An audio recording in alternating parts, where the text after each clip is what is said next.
I'm here with Stephanie in her new tiny house. We're going to take a little tour because she's going to be on my podcast soon, and then we can link this to our podcast and make sure you guys can get an inside look at her beautiful tiny house by Midwest Tiny Living. I'm Stephanie, and this is my house, the Willow Tree. It was custom built. It was more of a collaboration between myself and Midwest Tiny Living. We still got a little ways to go. We still have to do trim work. I don't have railings yet. The stairs will have cabinet doors eventually. Lots of little projects, but it's wonderful and livable, and I'll give you the little grand tour. So we'll start with the kitchen since we're already here. Full U-shaped kitchen, which is really, really nice. I have plenty of counter space. It's great. Little eat-in kitchen area, so I can use this for food prep, or my workstation, or my kid can do crafts, which is great. I have a 20-inch stove, so it's it's nice because I have like a normal appliance, but it's just really nice and tiny. Same with my apartment-size fridge. It's a perfect size fridge. I can't imagine actually having a full-size fridge. It works out really, really well. My favorite part is my pull-out pantry. Fit a lot in here, and it's condensed in such a small space. I've got a full Lazy Susan, so plenty of room, plenty of drawers, and then the huge bay window, which gives the kitchen so much depth. You walk into this kitchen and it feels like it just keeps going out into the trees. So really nice, spacious kitchen. Really nice sense of openness and plenty of counter space. These are my butcher block countertops that I actually made myself. The wood was donated to me by Carlsgard Finnish Carpentry based out of Hudson, Wisconsin. Check them out. They do amazing work. They are who also custom built all of my kitchen cabinets as well as the pull-out pantry. So they donated all the pieces of wood. It was just all left over from projects that they've done. And so we, in the shop, pressed it all together and sanded it all down. And then we put on this really nice finished walnut at the shop for Midwest Tiny Living and installed them. And I love them. They're so awesome. I love that they have the personal touch of me actually making them, so it's really awesome. And look at this book here on your Yes, shelf. and then look at how lovely this book looks on my countertop. When Emily and I met, she told me she was going to write a book, and I told her I was going to build a tiny, and here's her book in my tiny. Both of our dreams came true. Yay, for manifesting our dreams. So we can move on into the living room. Pretty awesome. I have a really large couch. I really wanted to prioritize making sure that we had plenty of space to hang out and relax and have fun and socialize. Two adults can easily lay down. Clyde's very comfortable. We got the big picture window, which is excellent for viewing. It really makes this room seem so much larger, just having that big openness with the sun shining in. And we've got the stairs over here. Eventually, like I said in the beginning, we're going to have some doors put on eventually. Each door will be stained a different color, like my wonderful ceiling. Really wanted an autumn-themed ceiling just because the house is so nature-themed and autumn's my favorite season. Can you tell us about the staircase here? Yeah, so this was kind of like this was not a part of the original plan. We realized that with my layout that I had designed, the front door was landing right on top of the wheel well. So we had to incorporate this step, which ended up kind of being like a blessing in disguise because now it actually functions as my shoe chest. So just shove shoes in there. It's great. Don't have to think about it. Don't have to see them. Don't have to worry about it. And they're just hidden very conveniently underneath that step. And then we have over here the wood-burning stove chest that supports the wood-burning stove, and then we've got storage incorporated on the bottom. Look at that. Perfect safety right there. Yes. Look at that, Mom. She's ready. Can you tell us, I wanted you to talk quick about the yoga, because I know this was a pre-thought. Yeah, I wanted to make sure that I could incorporate hanging this yoga trapeze in the house. I don't have the actual trapeze part up. These are just the handles. So it's really awesome because my daughter uses this as her own personal gymnasium. And then what's also wonderful is you can see I have a hook here as well as over on the other side. And so I am able to hang my hammock, which maybe we'll get a clip of later here. And now you had to pre-think where you're going to put those in the studs, correct? Correct. Yeah. So we did reinforce the studs so they're doubled up right there. We planned in advance just so that it would really make sure it has good stability. We've got screws that go in like 5 inches, so it's pretty solid. So don't just put them randomly in your studs. Yeah, so don't just stick anything in your ceiling. You have to plan that out.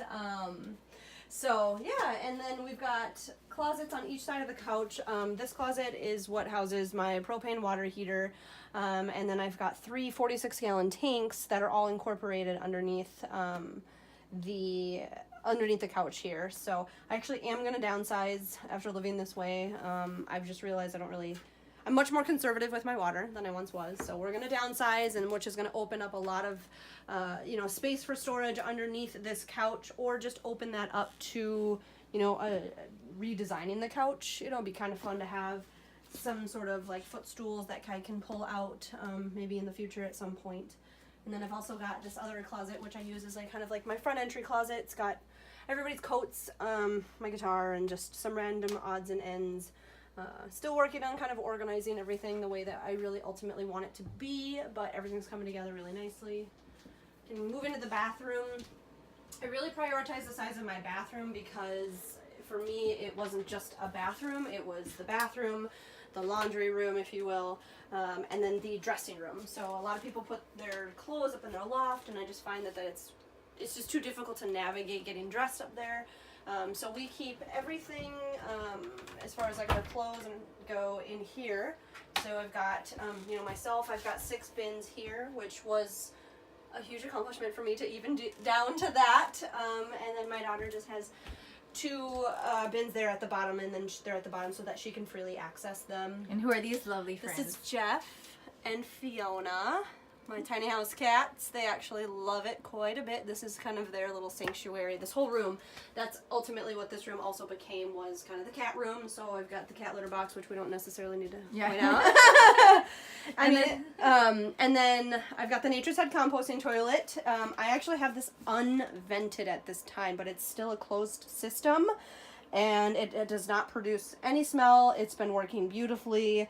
I've been living in the house now for, I think, almost 12 weeks, and I've emptied it twice. I've emptied the solids twice, and then I have, I empty the urine probably once a week.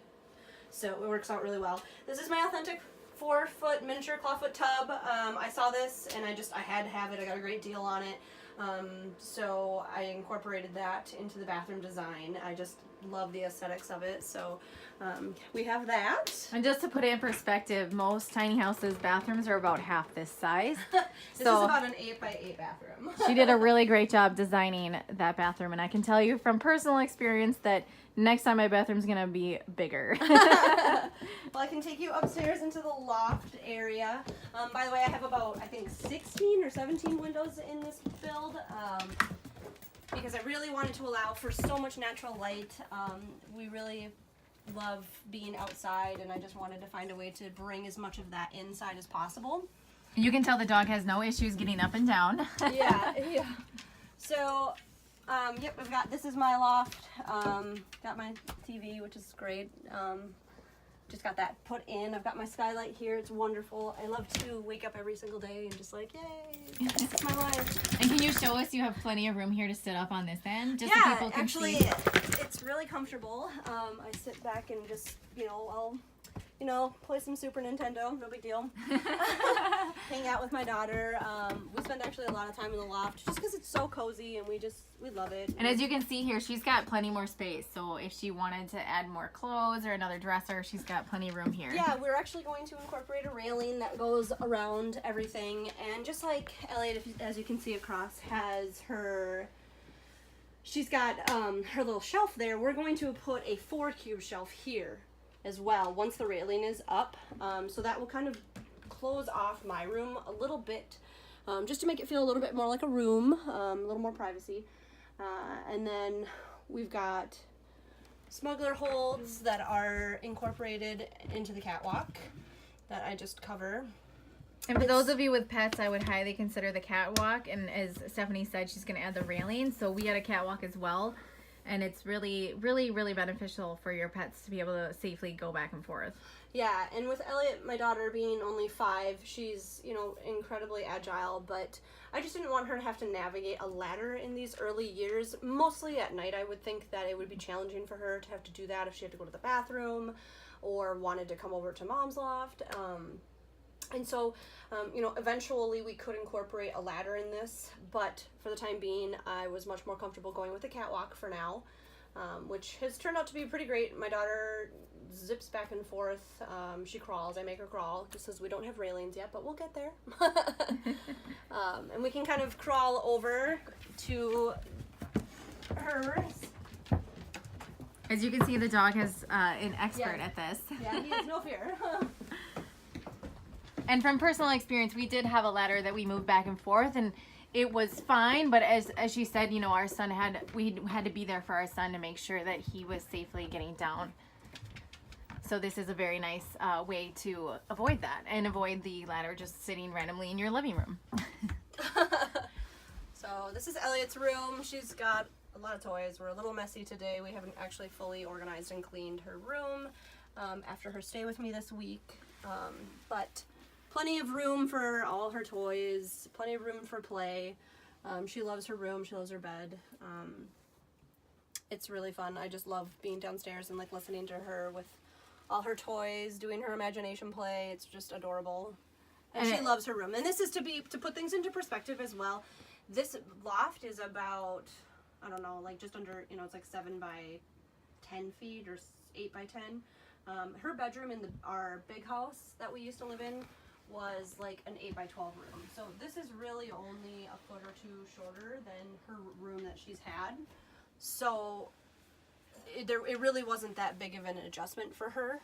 And also to put in perspective, most tiny houses, their second loft are like a fourth this size. So if you do have kids, I highly recommend doing what Stephanie did and really extending your second loft to make sure you can accommodate a family. We'll have to get some footage of the outside. So what's great about my lofts is this house is built on a 30-foot trailer. But what I did do is I put a 2-foot cantilever on each end of the loft to allow for a larger loft without having to extend the length of the trailer, which I love. I can't imagine not having these 2 feet. It really makes the space very long-term livable. So we really, really enjoy it. There's plenty of room for Elliot to grow and to not feel like she's truly crammed in a tiny house. It's absolutely a tiny house. It's like 240 square feet if you don't consider in the lofts. I think with the lofts it ends up being about maybe like 340 or between 340 and 360. So I haven't done the exact math on that, but either way, even though it is a tiny house, the most feedback I get is that it doesn't feel like it. So we have acclimated quite well. We love it. We can't imagine living any other way. And I think the house is perfect. And just put in perspective, the reason a lot of tiny house owners extend the lofts is the trailer is the most expensive part of the tiny house. So by extending just the lofts 2 feet, you're saving a ton of costs. It's only for our tiny house, it was only about $400 extra for wood to extend 2 feet. And Stephanie was smart enough to do that on both sides. So definitely something to consider is extending the lofts and not the entire trailer. Yeah, you know, I don't think, and some people have tried doing cantilevers like on the bottom floor over the trailer edge, but I don't recommend that. If you think that you want to increase the length of your main floor, you need to increase the length of your trailer. Correct, yeah. But doing the cantilevers in the lofts is a really great way to gain just a little bit of more space that can make a big difference in the long run. If you're not one of those tiny house dwellers that's looking to be as tiny as possible. I don't think that tiny house living necessarily has to be about who can live the tiniest. I just think it's about being able to live within your means, and, you know, be a homeowner and have a piece of, you know, a place to live, a roof over your head that's your own, and that, you know, you're owning and that you don't have to just pay rent on. So for me, it wasn't about going incredibly small. It was about obtaining home ownership and living within my means and just having my own space. So it's the first time I've ever lived alone, and it's amazing. Can you tell us a little bit about what's in store for the future with you with the festival coming up? Yeah, that's right. That's pretty awesome. I am a speaker at Tiny Fest Midwest, which is going to be held June, I think, 15th, 16th, and 17th in Omaha, Nebraska. I think it's near Omaha. And so they've asked me to be a speaker, and that's really, really exciting. I'm super pumped for that. I'll be kind of like representing myself as two girls and a tiny, and just sharing my journey and hoping to inspire other people. I kind of started in this whole thing to become a homeowner. That was the aspiration, was to have that sense of home ownership, and through finding Midwest Tiny Living, it really turned out that like their whole motto was really about building tiny home owners, not necessarily just building homes, and then sending them off into the world, and that being that. We really care about just the entire transition and the whole community and the whole movement and in general. So I advanced from being just a client to actually working with Ryan, who's the builder and the owner, and so now we're just kind of taking things one day at a time, really working to build tiny homeowners. So I think my message is really just going to be about just inspiring people to continue to work towards their dreams, because this house is a reminder every single day that I can physically manifest anything if you really just focus your energy on it. And I wanted to be a homeowner, and now here I am. Now, where can people find you on social media so they know where to look up all your information? Two Girls and a Tiny is kind of like what I've dubbed myself as, Elliot and I, my daughter. So I'm on Instagram, Two Girls and a Tiny. I have a Facebook page, Two Girls and a Tiny, and then you can check out my website, which is just twogirlsandatiny.com.